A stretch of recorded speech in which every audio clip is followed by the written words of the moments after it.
Vijayawada BJP కార్యాలయంలో ఉగాది వేడుకలు ఘనంగా జరుపుకున్నారు. ఏపీ బీజేపీ అధ్యక్షుడు పివిఎన్ మాధవ్ ఆధ్వర్యంలో జరిగిన పరాభవనామ సంవత్సర ఉగాది వేడుకల్లో నేతలు, పార్టీ శ్రేణులు పాల్గొన్నారు. మన సంస్కృతి, భాషపై మమకారం పెంచుకోవాలని మాధవ్ పిలుపునిచ్చారు.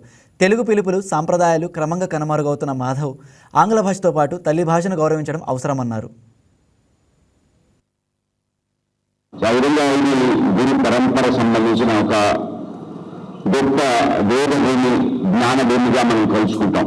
భారతదేశానికి సంబంధించిన ఏ అంశాన్ని మనం మాట్లాడినా కూడా అంతే గొప్పగా మనం అభివర్ణిస్తాం.